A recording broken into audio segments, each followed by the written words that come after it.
Olá, senhoras e senhores, boas-vindas a mais uma aula do projeto Aprova Mais Enem dos Concursos. Esse projeto, essa iniciativa do Governo do Estado, da Secretaria de Educação, que reuniu diversos especialistas nas áreas das disciplinas cobradas no Concurso Nacional Unificado. Aproveite essa aula, aproveite o material em PDF, a apostila disponível no QR Code que está na sua tela e também no link que está na descrição desse vídeo. Na apostila constam diversas questões sobre o assunto da aula de hoje, para você praticar, revisar e fixar o conteúdo que nós debateremos durante esses minutos que se seguirão.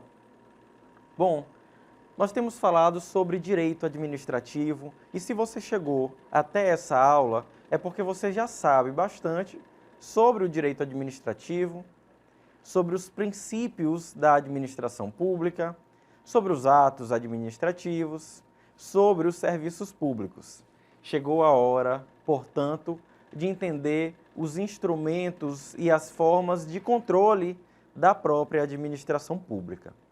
Ou seja, como será que a administração pública se controla? Como será que a administração pública se fiscaliza? Como será que os órgãos externos controlam e fiscalizam a administração pública? Esse será o tema da aula de hoje.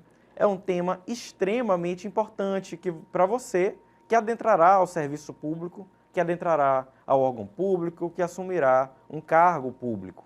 Você precisa entender em algum momento como você fiscalizará os seus órgãos, os seus atos administrativos e como você será fiscalizado dentro e fora da administração pública.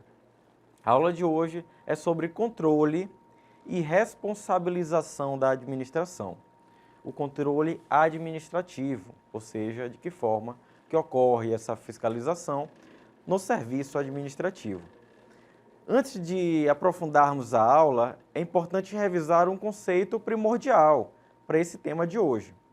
O primeiro é que a função administrativa, de onde nós falamos sobre o controle e a responsabilização, ela não ocorre apenas no Poder Executivo. A função administrativa também é exercida de forma atípica pelo Poder Judiciário e pelo Poder Legislativo. É claro que a função típica do Poder Judiciário é julgar os casos, é proferir as decisões. E é claro que a função típica do Poder Legislativo é legislar, é criar leis, é fiscalizar. Porém, de forma atípica, é inevitável que o Poder Judiciário precise exercer uma função administrativa. É inevitável que ele precise reger, organizar a sua estrutura. É inevitável que o Poder Judiciário precise fazer uma licitação, por exemplo. Que o Poder Judiciário precise fazer um concurso público para que as pessoas ingressem na carreira, seja da magistratura, seja dos cargos técnicos próprios do Poder Judiciário. Da mesma forma, no Poder Legislativo. Não é incomum, na verdade é muito comum que nós vejamos concurso público da Câmara dos Deputados, das Assembleias Legislativas dos Estados, das câmaras municipais. O próprio concurso público, os procedimentos licitatórios são facetas, são demonstrações da atividade administrativa desses poderes.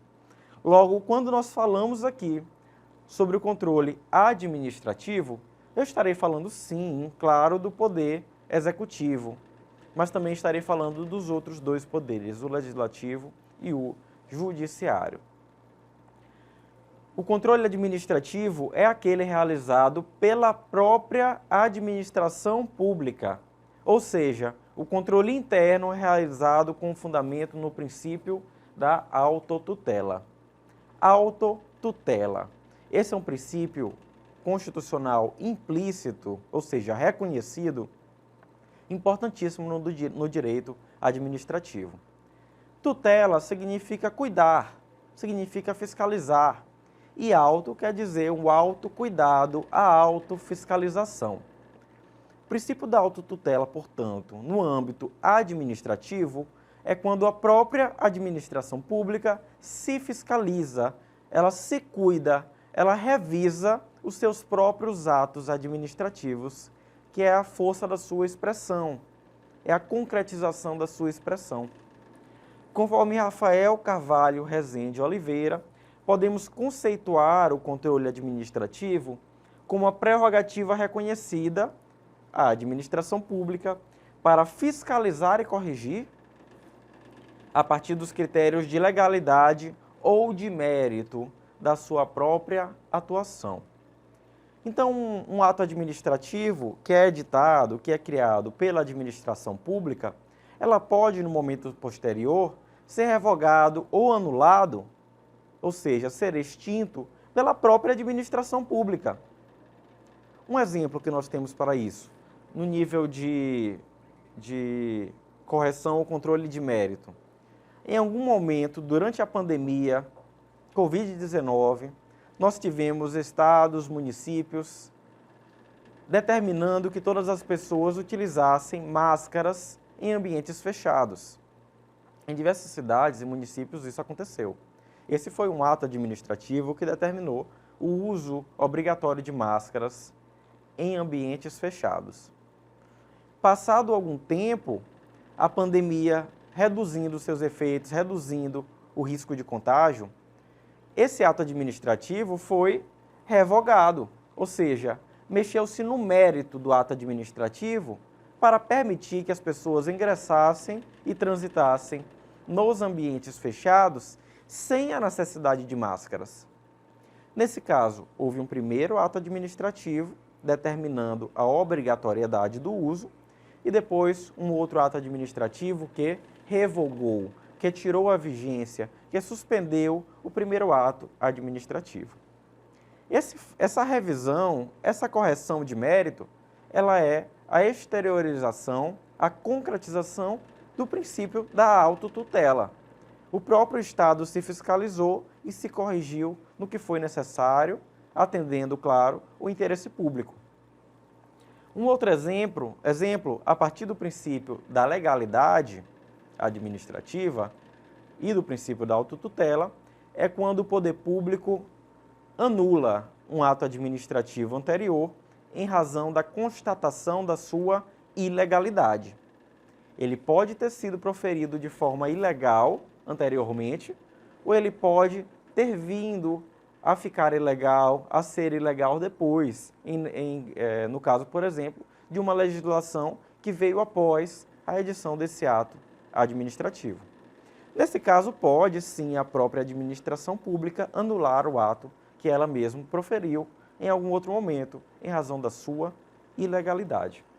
Quando a gente fala do controle administrativo, por meio do princípio da autotutela, é dessa fiscalização, é dessa correção que nós estamos falando, por meio do controle de legalidade ou por meio do controle de mérito. José dos Santos Carvalho Filho denomina de controle da administração pública como conjunto de mecanismos jurídicos administrativos por meio dos quais se exerce o poder de fiscalização e revisão da atividade administrativa em qualquer das esferas de poder. Até agora eu dei exemplo dentro do poder executivo, mas pode, é claro, o poder judiciário, dentro do seu ordenamento interno, dentro da sua organização administrativa interna, revogar ou anular um ato anterior, por razão de mérito ou por razão de legalidade. Então, são mecanismos jurídicos e administrativos para controlar e fiscalizar esses atos administrativos. Por isso que, necessariamente, esse debate sobre o controle da administração pública e da responsabilização, ele vem depois de atos administrativos. É muito importante que aqui vocês tenham, que nós tenhamos em mente exatamente o que é um ato administrativo, os elementos do ato administrativo, os atributos desses atos administrativos e como se configura quando há um vício nesse ato administrativo. A Maria Silvia Zanella de Pietro, uma outra doutrinadora, define o controle da administração como o poder de fiscalização e correção, que sobre ela exercem os órgãos públicos, os órgãos do Poder Judiciário, Legislativo e Executivo, com o objetivo de garantir a conformidade da sua atuação com os princípios que eles são impostos pelo ordenamento jurídico. Ou seja, todo ato administrativo, eles devem estar compatíveis com os princípios da administração pública e com a legislação, ou seja, com as normas jurídicas que regem o direito administrativo. O controle administrativo é justamente essa função de fiscalização e de correção desses atos administrativos que não são mais atendidos pelo interesse público ou pela legislação, pela legalidade. Novamente, está compatível com os conceitos anteriores. Como você pode observar, todos estes conceitos são bastante parecidos e focam nos seguintes elementos que nós temos sublinhado, negritado até aqui. O primeiro é o elemento da fiscalização e vigilância. Para nós termos uma administração pública eficaz, que cumpre sua função e que seja compatível com o interesse público, é necessário que a própria administração pública fiscalize, que ela se vigie, que os órgãos públicos se vigiem seus atos, fiscalizem a legalidade e o exame de mérito do seu próprio ato administrativo.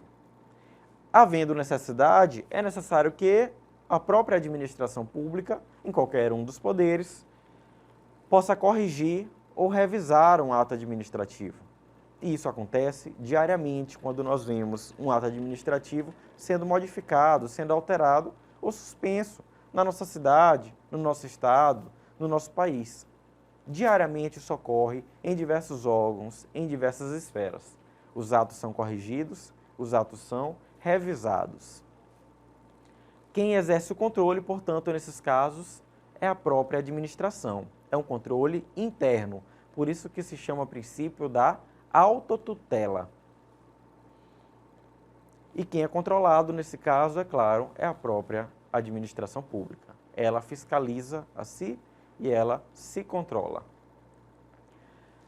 O poder da autotutela decorre da hierarquia, é claro. Quem está em cima, quem está superior hierarquicamente, fiscaliza e controla quem está abaixo, ou seja, quem está inferior hierarquicamente.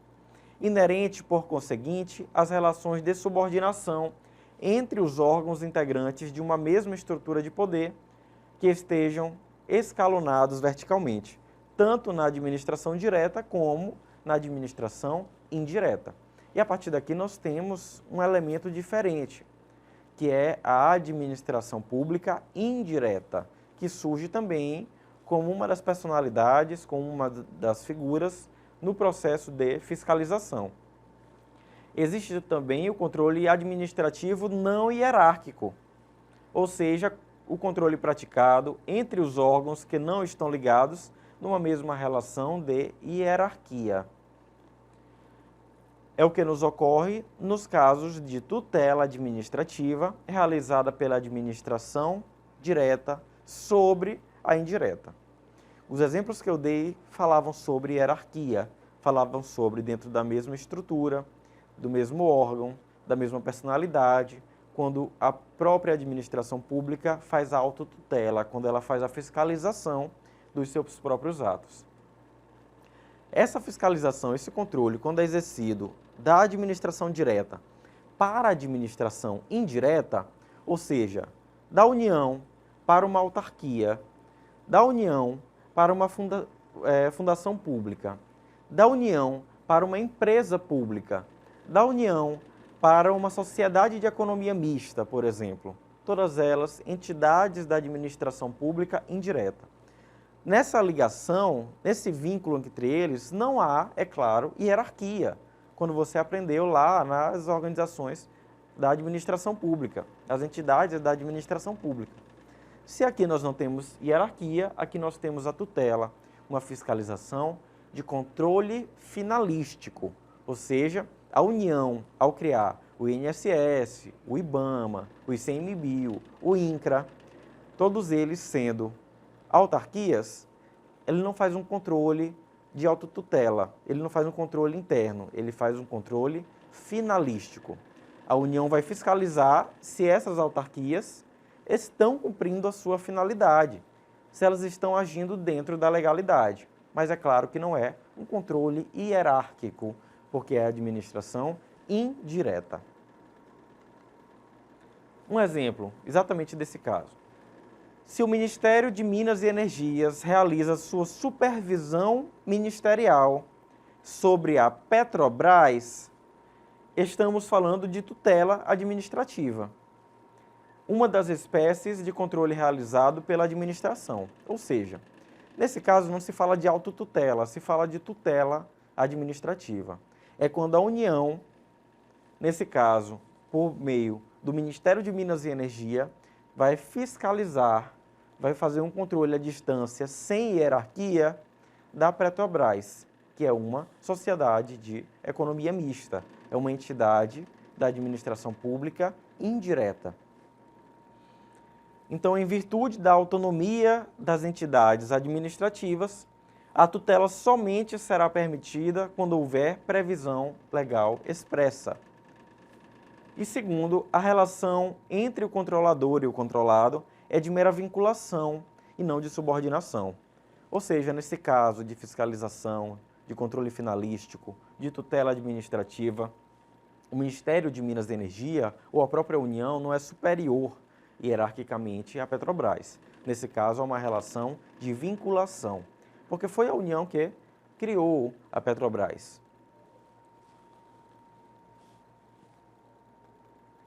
Então, nós temos a diferenciação aqui entre autotutela e tutela. Autotutela, eu falo de controle hierárquico, é a própria administração pública se regulando, se fiscalizando, e na tutela eu tenho o controle finalístico, controle de finalidade. Na autotutela eu tenho subordinação, porque se eu tenho hierarquia, eu tenho subordinação, e na tutela eu tenho a vinculação. Eu tenho o controle ministerial ou o controle finalístico. Na autotutela, eu tenho um controle pleno e ilimitado, porque a própria administração pública tem um controle próprio sobre os seus atos. Portanto, tem um controle pleno sobre o seu próprio controle, sobre a sua própria tutela. E na tutela, eu tenho um controle restrito e limitado. É um controle delimitado. Portanto, e a própria legislação que cria ou que autoriza a criação dessas entidades da administração pública indireta, assim o definem. Para revisar, nós temos novamente duas questões sobre controle e tutela na administração pública. O controle administrativo, exercido por uma entidade administrativa sobre os seus órgãos, justificado na hierarquia administrativa. Veja só, hierarquia administrativa é denominado, letra A, supervisão ministerial, letra B, controle externo, letra C, tutela administrativa, letra D, autotutela, letra E, controle social. Esse é o momento que, se ficou muito rápido, você dá uma pausa rapidinho no vídeo para ler com calma e ver se você consegue responder de forma autônoma, responder corretamente sozinho, com base na nossa aula. Esse assunto foi debatido por nós. Obviamente, a resposta desse caso é a letra D, de dado autotutela. O controle administrativo exercido por uma entidade sobre os seus órgãos com base na hierarquia. Aqui eu tenho a autotutela. Não tem que se falar nesse caso de controle ministerial, de tutela administrativa ou de controles à administração pública indireta. Aqui nós estamos falando de controle dentro da própria estrutura. A autotutela, portanto, princípio do direito administrativo que regula a fiscalização do órgão pelo próprio órgão, da personalidade pela própria personalidade. Questão 2. São modalidades do gênero controle administrativo. Letra A. Controle hierárquico, competência e finalidade. Letra B. Competência, finalidade e motivação. Letra C. Motivação, autotutela e competência. Letra D, tutela, controle hierárquico e autotutela.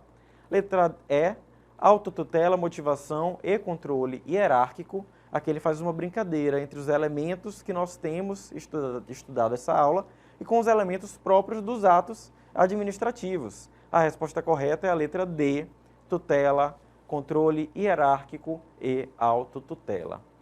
Essas são as modalidades do controle administrativo. A tutela, aquela que fiscaliza as entidades da administração pública indireta.